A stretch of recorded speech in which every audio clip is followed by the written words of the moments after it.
प्रिय भाई और बहनों, आज का शुभ संदेश के लिए आप सभी को हम स्वागत करते हैं। मेरा यीशु है मुझको भला,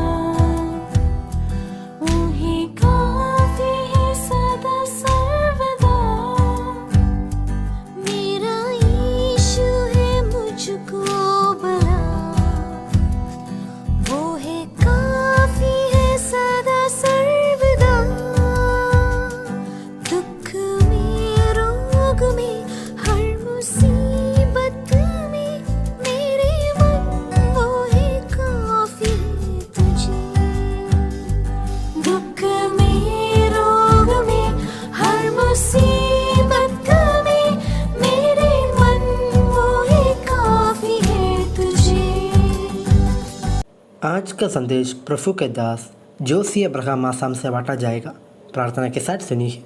परमेश्वर का नाम की महिमा हो। आप सभी को और एक बार शुभ संदेश में हार्दिक स्वागत करता है। आइए आज का मनन के लिए हम लोग पढ़ेंगे पत्रस का दूसरा पत्री 2 अध्याय 20 से 22 पद तक। जब वे प्रभु और उद्धारकर्ता यीशु मसीह की पहचान के द्वारा संसार की नाना प्रकार की अशुद्धता से बच निकले और फिर उनमें फंसकर हार गए, तो उसकी पिछली दशा पहले से भी बुरी हो गई है, क्योंकि धर्म के मार्ग को ना जानना ही उनके लिए इससे भला होता कि उसे जानकर उस पवित्र आज्ञा से फिर जाते जो उन्हें सौंपी गई थी। उन पर यह कहावत ठीक बैठती है कि कुत्ता अपनी चाट की ओर और नहलाई हुई सुअरनी कीचड़ में लौटने के लिए फिर चली जाती है। पिछले सप्ताह में हम लोग देख रहे थे कि इधर ये पढ़े हुए पदों में जो उधर का विषय है कि गलत शिक्षकों को मिलने वाला दंड के बारे में, और ये 20 पद हम लोग पिछले सप्ताह में हम लोग देखे थे। उधर हम लोग देख रहे थे कि ये लोग प्रभु और उद्धारकर्ता यीशु मसीह की पहचान में आया, लेकिन सही उद्धार के अनुभव में नहीं आए हैं। सुसमाचार समझ गया, लेकिन वो विश्वास में नहीं आया, और ऐसे लोग फिर उसमें फंसकर हार गए, तो उनकी पिछली दशा पहले से भी बुरी हो गई है। 21 पद में हम ऐसे पढ़ता है, क्योंकि धर्म के मार्ग को ना जानना ही उनके लिए इससे भला होता कि उसे जानकर उस पवित्र आज्ञा से फिर जाते जो उन्हें सौंपी गई थी। जो लोग प्रभु के बारे में जानने के बाद में फिर वापस जाने से अच्छा है कि नहीं जानना।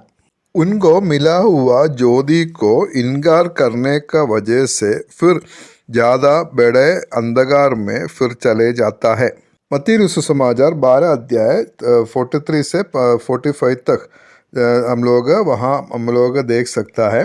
जब अशुद्ध आत्मा मनुष्य में से निकल जाते हैं तो सूखी जगहों में विश्राम ढूंढती फिरती है और पाती नहीं। तब कहती है, मैं अपने उसी घर में जहाँ से निकली थी लौट जाऊंगी, और लौट कर उससे सूना, जाड़ा, बुहारा और सजाया पाती है।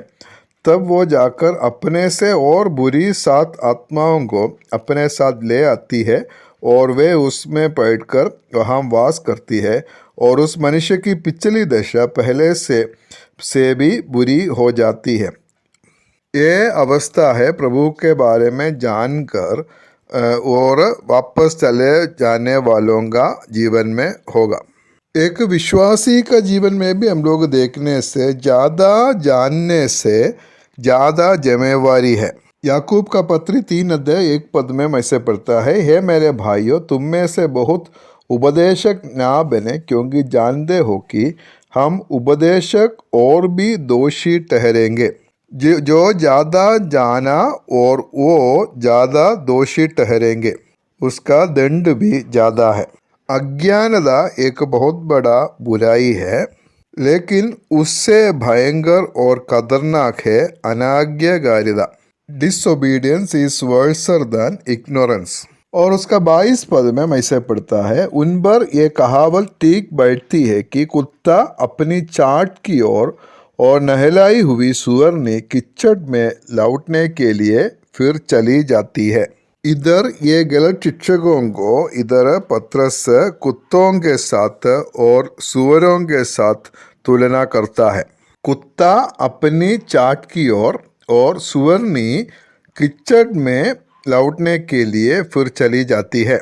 कुत्ता उसकी अंदर से जो आने वाला बुराई में जब मजा लेता है, सुअर क्या करता है, जो बाहर में जो कीचड़ है या मलिनता है उसमें मजा लेता है। ये गलत शिक्षक लोग भी इसी प्रकार है। जो लोग परमेश्वर के वचन को जानते हुए विश्वासियों को उल्टा सिखाने वाला लोग भी इसी प्रकार है। उसका अंदर भी पाप और मलिनता से भरा है और उसमें वो लोग मजा लेता है, और बाहर का जो कीचड़ है उसमें भी मजा लेता है। ये सुअर हमेशा कीचड़ को पसंद करता है। इसी प्रकार जो लोग सही उद्धार नहीं पाया वे लोग पाप में हमेशा मजा लेता है। हम विश्वासियों को भेड़ के साथ तुलना किए हुए हैं। भेड़ का शरीर में भी कभी कभी कीचड़ आने का संभावना है, लेकिन वो कभी भी उस कीचड़ में मजा नहीं लेता है। लेकिन एक सुअर को नहला के रखने से भी वो कीचड़ में ही जाता है और उसी में मजा लेता है। ये गलत शिक्षक लोग भी इसी प्रकार में है, इसलिए हम लोग उनसे दूर रहना है, नहीं होने से हमारा भी नाश हो जाएगा। ये दूसरा अध्याय में हम लोग देख रहे थे गलत शिक्षकों का स्वभाव, उसके बाद गलत शिक्षा का नतीजा, और उसके बाद गलत शिक्षकों का चाल चलन, और आखिरी में उनको गलत शिक्षकों को मिलने वाला दंड। इसलिए परमेश्वर का सही वचन को हम लोग समझना है, हम लोग सीखना है, और परमेश्वर का वचन के लिए हम लोग का कड़ा होना है। आज मसीहत में बहुत सारा ऐसा लोग है कि वचन को अपना जीवन में कोई स्थान नहीं देता है। सिर्फ सांसारिक तौर पे या शारीरिक तौर पे कुछ मजाक के लिए प्रभु का पीछे चलता है, और चंगाई के द्वारा प्रभु के पीछे चलने वाला, कुछ सांसारिक लाभ के लिए प्रभु के पीछे चलने वाला, ऐसा बहुत सारा मसीही लोग आज दुनिया में है। परमेश्वर का सही वचन को कोई ध्यान नहीं देता है। आज मसीहियों में बहुत सारा लोग जो उद्धार भी नहीं पाए हुए हैं। इसलिए परमेश्वर का सही वचन को हम लोग समझे, हम लोग सीखे, सही उद्धार के अनुभव में आए, और परमेश्वर का निर्मल वचन को हम लोग जानते हुए और वो जीवन में पालन करते हुए हम लोग आगे बढ़े। उसके लिए परमेश्वर आप सभी को मदद करे, आशीष करे। परमेश्वर का नाम की महिमा हो।